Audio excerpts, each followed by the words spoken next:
Davis was born in Kentucky, like Lincoln, but he grew up in the Mississippi cotton fields where his family bought a plantation of slaves.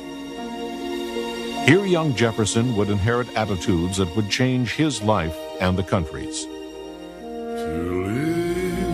Davis believed that slavery was the best possible world for black people because he believed that black people were inferior to white people.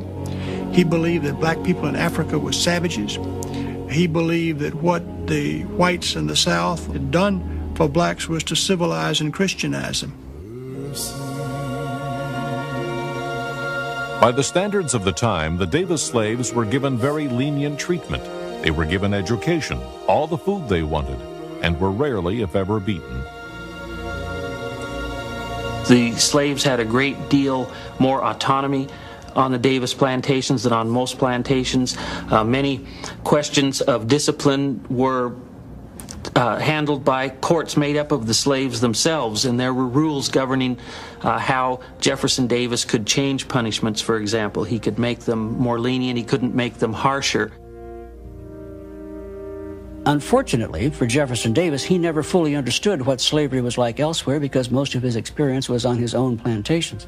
And he therefore, I think, had a notion that slavery was more or less this benign and this enlightened everywhere, which certainly it was not.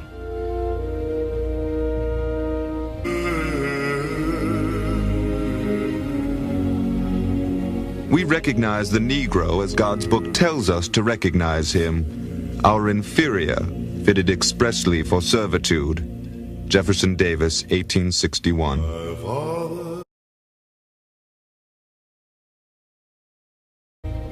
Like many a planter's son, he was sent in 1824 to West Point to train for the military. His classmates included Robert E. Lee, but Davis showed none of Lee's promise. Davis did not have a distinguished career as a cadet at West Point. He finished 23rd in a class of 32 and showed a great deal of interest in sneaking away to Benny Havens's tavern and drinking and eating and otherwise flouting the rules of the academy. I cannot say that I like the Army, but it's better than being a politician whose struggles are begun in folly and closed in disgrace. Jefferson Davis, 1828.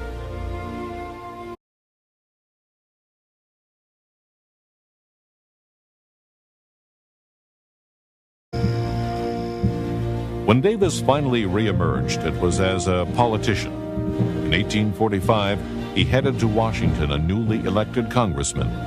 He took with him his new wife, Verena Howell, a Mississippi landowner's daughter. Only 19, she sized up Davis perfectly at their first meeting. He has a way of taking for granted that everybody agrees with him when he expresses an opinion, which offends me. Verena Howell. As a congressman, Davis, like most Southerners, was there to defend states' rights, which meant the right to keep slaves.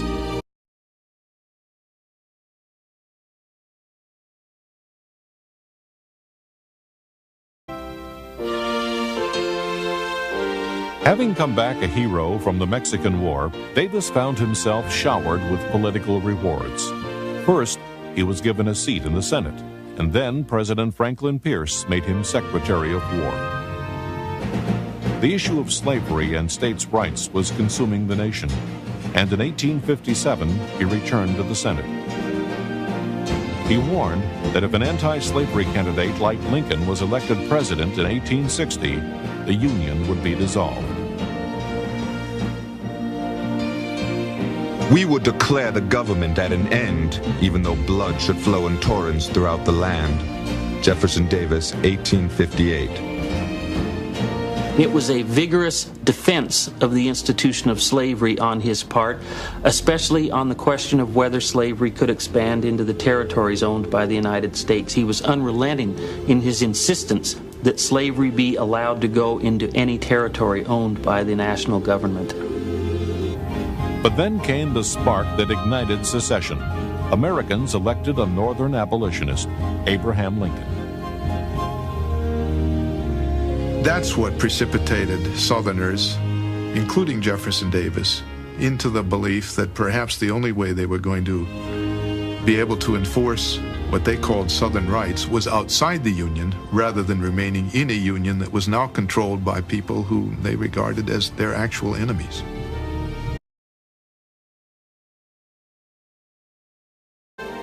Davis was now 53 years old and tired of politics. He headed home to his plantation, making it known that he did not want to lead a new Confederacy.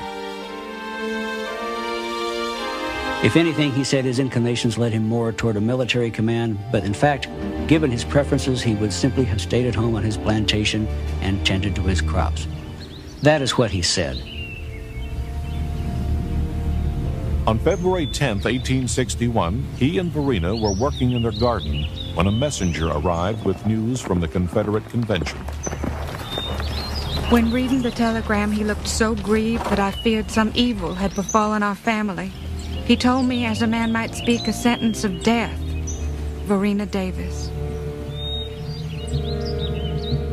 The new Southern nation wanted a well-respected moderate to present its cause to the world, and so its leaders had picked Jeff Davis.